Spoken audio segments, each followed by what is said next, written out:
Welcome to yet another important business coaching segment. I'm your host, Irene. It's been a pleasure to be with you guys. I've received all your wonderful compliments and suggestions. And here we are again this week on our segments as usual. And if you haven't liked or subscribed to the Campus Hub, please do that right now because last week we looked at a very uplifting topic. And again, we are looking at a wonderful topic that will grow your business and your finances. So this week we are looking at a topic that most of you are struggling to deal with. That is, our topic for this week is 7 tips that can change your financial worth in 2023. You're welcome. Join me. Now, saving is hard for everyone and will continue to be hard for most of us. There are so many reasons that deter us from saving as we want, as we should, as we ought to. And some of those reasons are not something that is uncommon. It is very common because we have emergency like healthcare. We are spending on education. We are spending on mortgages. We're spending on so many things that doesn't allow us to save as much as we want to. But in the end, whether we like it or not, a good financial person, financial manager must save money for the future. You need something in your bank account to cater for your finances for the future because the future is tough. We consider the future to be tough, so we have to save for it right now. And these tips I'm going to give you are 7 tips that can grow your financial worth in 2023 without even knowing it, as long as you do it consistently. So our number 1 saving tip for this week is setting goals. Now, before you save or do anything, you need a goal. You need to set your target. You need to set the purpose for the savings that you're going to do. Usually when you decide to set goals or your target and you're making it your culture, it is important that you set achievable goals. Don't set goals that are beyond your expectations, goals that are unachievable because your income is small, but you're setting goals that probably it is for like a 6-figure earner individual. That wouldn't work for you at all. Usually set goals and target them in relation to your expected earnings. Like if you're a salary earner, this shouldn't be new to you because like every month, you know what you earn. So it is easy for you to set your target. Now, the second thing after setting your target is you need to settle your debts.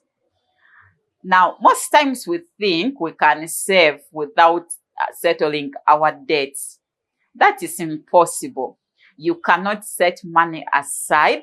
You can't put money aside in your bank account claiming that you're saving when on the other side you have a liability. You have to first settle those liabilities, get rid of them, make sure nobody is demanding you whatsoever, so that at the end of the day, whatever little that you remain with in your bank account, it becomes an asset for you instead of a liability. Now, if you decide to do both at the same time, we can't call that increasing your financial worth because you have unpaid business. You have something unpaid that has to be paid. So you've done nothing at the end of the day. Now, the third thing, now that you're done with settling your debtors, the third thing you need to do is you need to cut on those expenditures. Whether you like it or not, you have to sit down and start to make budget. Whatever doesn't work for you, please try to reduce. There are some things which when a person is saving, it is called sacrificing. Sacrifice certain things. Sacrifice those vacations, those trips, sacrifice those designer handbags that is consuming a lot from your pocket. You can sacrifice the luxurious cars and maybe purchase something that can just work for you, but not like a luxury, so that you're able to save for the future. Now, once you cut on those expenditures, you're going to really reap from your incomes. You're going to see that you're left with much to save and less before. Now, once you can do that, you're saving yourself a lot of cash, and you thank me later. The fourth tip that I'm giving you right now is the most important, but we don't think about it because we like going with the trend. But usually people who go with trend, they always crumble, they always fail because they are not being themselves, they are being someone, other people, they are in other people's shoes. So that fourth tip is you save before spending. In other words, pay yourself before you pay them. Now, in most financial places, they call that self-payment. Pay yourself before you pay others. What does that mean? It means once that money checks into your account, for salary earners that earn money monthly, when we talk about a checking account, we mean that bank account that probably your employer uses to cash in money to pay you. So once your money arrives there, what you do first, debit your saving into another savings account, so that the money which is left in your checking account, that's where you start your expenditures from.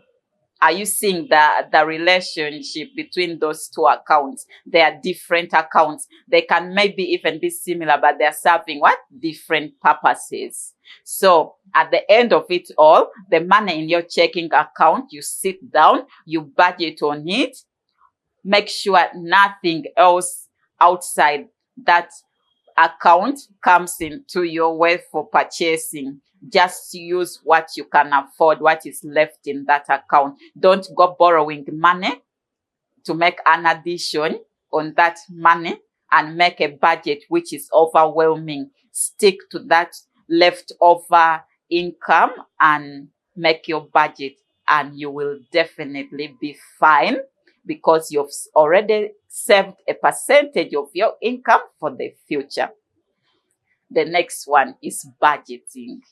In whatever thing we're going to do, it needs budgeting. Whether you say, I don't care how you budget your thing, you may budget, you may not be budgeting in a way that everybody understands. Whether you budget in your head or you scribble things down in forms of notes, in form of accounting procedures, it is okay.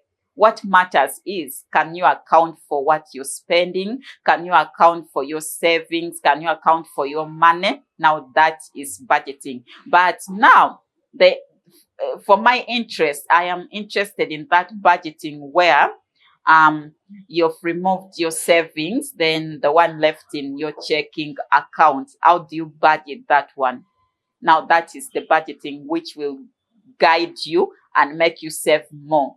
The leftover money, sit down and make sure that you divide them accordingly to what you need, and avoid budgeting for things which you don't need. Don't go with bandwagon. You see, the most important thing about budgeting, it helps you to eliminate certain things that you can do without at that moment. For instance, if you already have things like shoes, things like clothes, things like handbags, and probably you're just buying a new one. If that specific moment you cannot afford to buy a new bag or shoes, you can postpone the purchase instead of what? Increasing your budget. It is better to postpone the purchase so that you're able not to touch what you have saved. Once you can do that, you're able to stick consistently and increasing your finances every month, every week. It doesn't matter how the time frame you're giving yourself. Now, the overall important bit that I can give you and any person that want to grow their financial worth is you must look for something to do. Now, most of us think that for you to save, you must have a fixed employment somewhere. You must have a boss. No, that's not the case. What matters is, are you earning at the end of the day? Can we see that your finances, your income increases monthly or daily? It doesn't matter where you work. Find time and search for jobs, search for opportunities, create self-employment for yourself, because at the end of the day, you cannot save without earning. Try to earn something, however small, so that you're able to save for your future. Now, if you've listened wisely to the things that I've said, then in 2023, you're going to be an asset owner, not a liability to yourself and to the people around you. If you've loved this segment and you would want to share with your friends, do subscribe and comment and give me feedback on what I can help you with. And if you want like a personal financial advisor and business guide, DM me on all my social media platforms. I'm always glad to hear from you guys because you give me a reason to be here all the time. It's been a wonderful segment. I'm your host, Irene. Until next time, bye.